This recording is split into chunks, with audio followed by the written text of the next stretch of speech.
índices de percepción de la corrupción política y administrativa son mayores en el sur que en el norte de Europa, dato que nos muestra un año tras otro transparencia internacional. ¿Qué es lo que nos hace diferente? Esta pregunta me llevó a plantear la hipótesis de que tal vez el origen último se encuentre en cómo la religión y la filosofía han modelado dos visiones completamente diferentes de entender la esencia humana en el occidente cristiano, cuestión que me condujo a investigar durante más de 3 años en esta línea y a elaborar el ensayo que hoy quiero presentaros, La corrupción inarmónica. Mi nombre es Ibiza Melián y soy escritora. Trabajo que contribuyó a que obtuviera mi doctorado en Ciencias Sociales y Jurídicas. No obstante, con anterioridad a este libro ya había examinado 158 sentencias condenatorias emitidas por el Tribunal Supremo Español, con la intención de obtener una fotografía clara de la corrupción política y administrativa existente, para poder así construir un perfil del sujeto activo, es decir, de aquel que comete este tipo de delito, ya sea tráfico de influencias, prevaricación urbanística, medioambiental o administrativa, malversación de caudales públicos, cohecho. De ahí que me permitiera darme cuenta de que la ideología carecía de incidencia alguna, pues entre los condenados había tanto de izquierdas, de derechas o nacionalistas. Lo que realmente resultaba determinante es que se ostentase el poder ejecutivo, a saber, que se tuviese capacidad de decisión. Asimismo, de las resoluciones judiciales se desprendía un sentimiento de pertenencia a la tribu y de mantenimiento del poder como motivación principal. Es por eso que para minorar la corrupción de poco vale un cambio de caras o ideológico.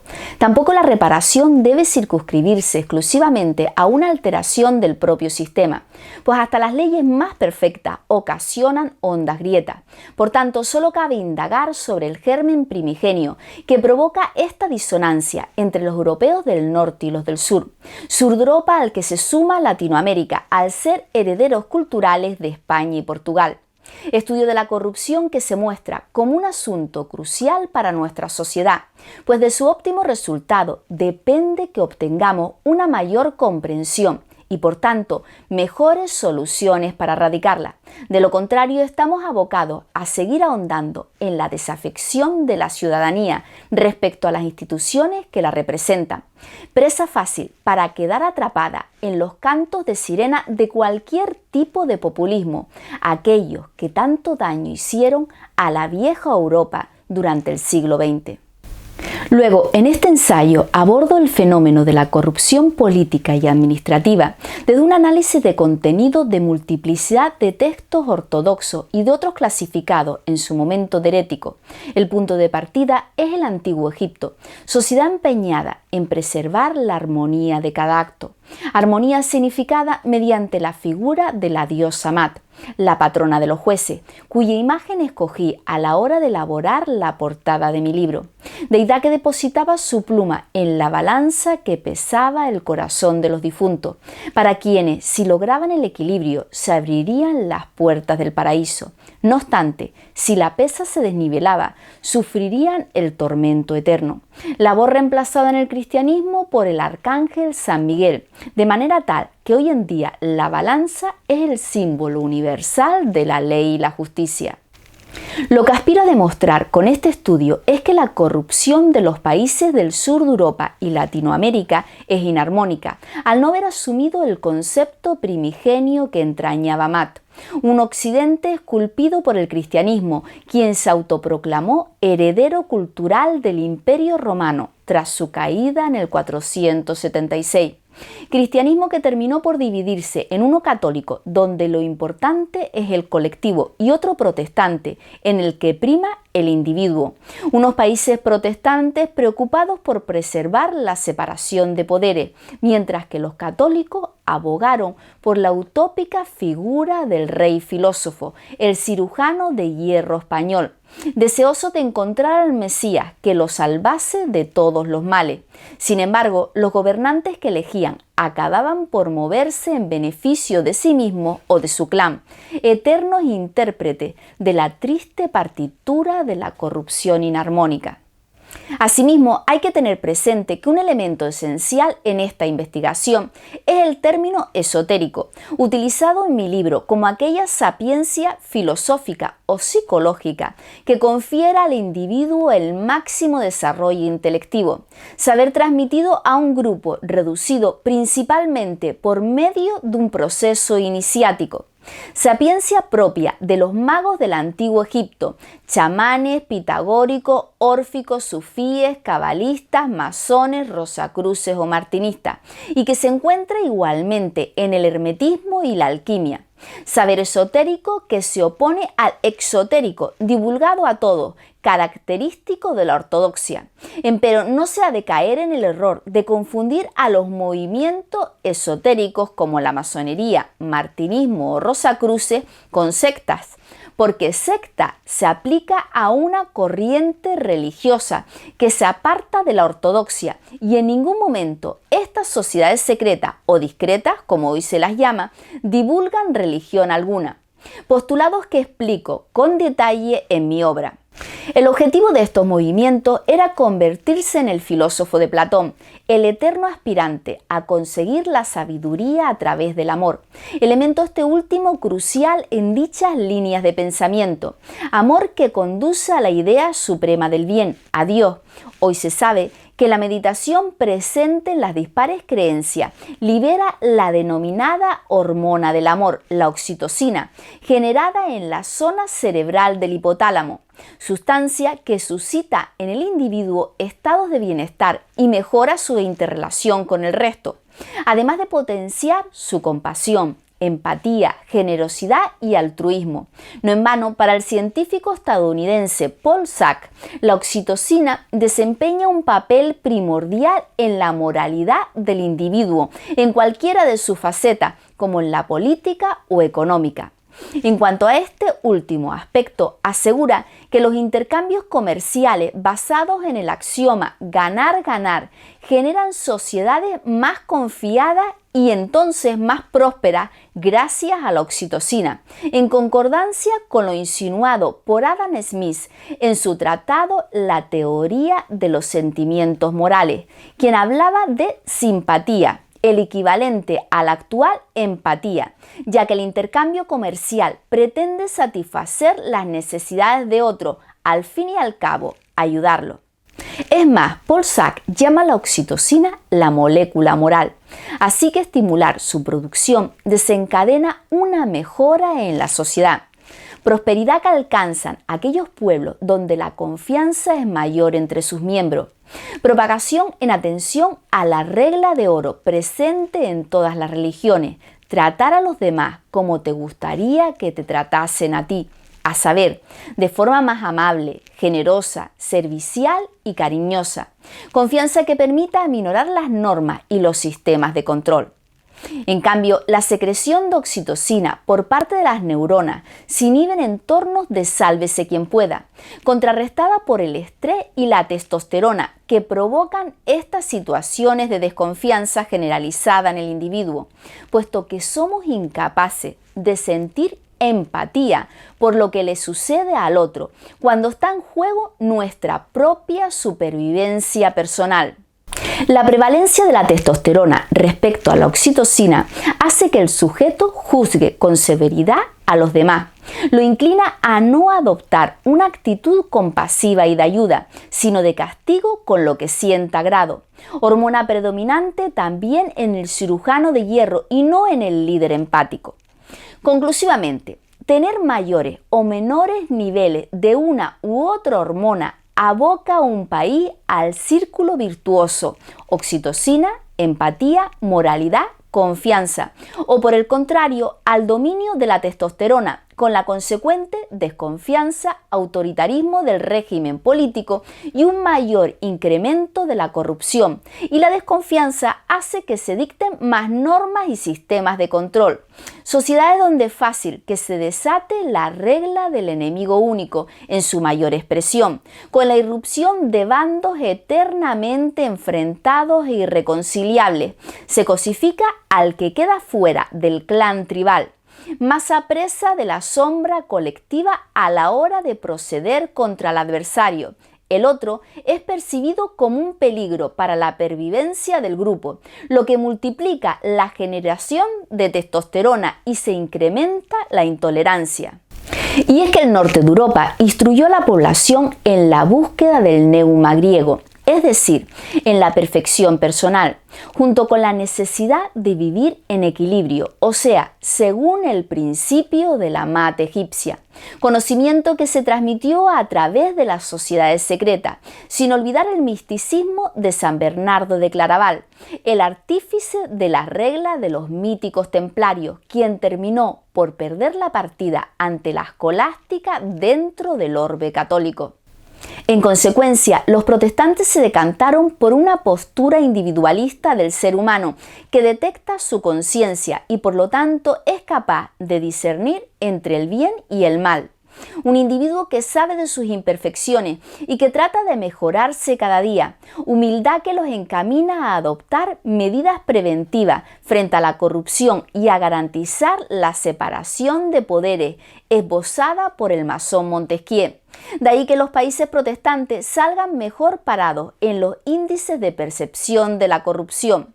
Norteeuropeo, donde a partir del mito de la estrella flamígera por parte de los masones o la rosa roja del iluminismo Rosacruz proliferaron las logias, escuelas donde se formarían los ciudadanos que llegarían a ostentar altas cotas de poder. Academia donde se les enseñaban los pilares fundamentales de las democracias liberales y se les instaba a procurar su desarrollo. Centros en los que se educaba a los grados superiores para que combatieran la concentración de poder en manos de unos pocos, por muy virtuosos que estos fuesen, porque habían asimilado la proclama renacentista de Pico de la Mirandola, esbozada en su famoso discurso sobre la dignidad del hombre, documento en el que perfiló a un ser humano totalmente libre, sometido únicamente a sus propias decisiones. Libres elecciones que siempre tendrían consecuencias sobre su propia vida, para bien o para mal, conscientes de que la libertad no es solo un derecho, sino también una responsabilidad. Entretanto, los territorios católicos mantuvieron una visión colectivista a la que denominaron inicialmente como Res Publica Cristiana, sociedad compuesta por todos los creyentes en Cristo, de manera que la Gran Iglesia equiparó el espíritu con el alma, con la consiguiente condena como herejía del tricotomismo a partir del Cuarto Concilio de Constantinopla en el 870. Herejías que llegaron a ser combatidas eficazmente por la Inquisición, institución eclesiástica que se alzó como el único canal de acceso al ámbito espiritual, y todos aquellos que no utilizaban esta vía para conectar con lo divino se suponía que habían apelado al maligno, visto que lo capital era mantener al grupo unido hasta la segunda venida de Cristo, la parusía, lo que traería la salvación, razón por la que se controlaba el mensaje y se tutelaba a los encargados de divulgarlo, los obispos, en pro de evitar cualquier tipo de fricción y con ello hacer peligrar la consecución del objetivo, motivo por el que el libre pensamiento se veía como una amenaza para la requerida cohesión. Entonces, para los católicos, la opción o no de cometer la infracción penal no se realiza a tenor de una convicción propia, sino por miedo al castigo externo, sujetos en los que predomina el parecer y no el ser, la soberbia en contraposición a la debida humildad, lo que unido a la concepción idolátrica del poder los aboca a elegir medidas represivas para atajar la corrupción y a enfocarse en hallar un prohombre que los gobierne, dado que le fue vetado el conocimiento necesario para afianzar su conciencia individual, suplida por una comunitarista, donde el pensamiento tribal condiciona la actuación de la persona. Es por eso que los católicos, al carecer de la instrucción en la MAT, sufren de corrupción inarmónica. Aunque en cierto momento sustituyesen a la Iglesia por el Estado, le dieron las mismas connotaciones. Así que las desviaciones en el sistema son mayores que las de sus vecinos europeos, a causa de la incidencia del constructo filosófico y religioso como componente psíquico de la acción. Y es que en los países católicos se estima que la ética ha de ser impuesta a los ciudadanos desde el exterior, igual a cómo se les transmitía el mensaje de Dios, habitualmente mediante códigos extensos que nadie comprende ni asume como suyo. En cambio, los protestantes, a través de toda una corriente de teorías y supeditados al libre examen, hacen suya la máxima del imperativo categórico kantiano: hacer el bien por el bien mismo. Pues es el propio individuo el que ha de buscar en su interior la esencia de esa eticidad. La estrella flamígera para los masones, la rosa roja de los rosacruces, la piedra filosofal de los alquimistas. Dado que el hombre fue creado a imagen y semejanza de Dios, esto le confiere una dignidad divina y lo hace plenamente libre. En este sentido, Kant afirmaría: dentro de nosotros hay algo que nunca dejamos de admirar, esa capacidad de realizar con nuestra naturaleza sensible tamaños sacrificios en aras de la moralidad. En términos cabalísticos, el sur de Europa se instaló en una mentalidad yesódica, en tanto el norte ascendió hasta una tiferética. Naciones católicas en las que el político es reputado como un prohombre y como tal no cabe que yerre, consagrado prácticamente de la infalibilidad inherente al sumo pontífice. De ahí que se conciba algo tan irracional como que debe ser capaz de detectar cualquier anomalía alrededor suyo, al hipotéticamente estar tocado por poderes sobrenaturales, cuando la realidad de los humanos es que en sus vidas cotidianas reciben habitualmente grandes decepciones por parte de sus allegados. Ergo, si esta es la cruda realidad, ¿por qué se tiene que confiar la detección de los casos de corrupción a la permanente desconfianza del político? Lo que resulta incongruente si además se le exige que sea empático con la ciudadanía, pues la desconfianza segrega testosterona que inhibe a la oxitocina, hormona característica de la empatía. Si lo que se le demanda es que esté en perpetua alerta, esto únicamente cabe que lo aboque a la paranoia, lo que mudará su carácter a la más absoluta frialdad y lo conducirá inevitablemente al distanciamiento de su entorno, hecho que empuja al líder a servirse de las personas para su interés y luego desecharlas bajo el convencimiento de que al final siempre terminarán por traicionarlo.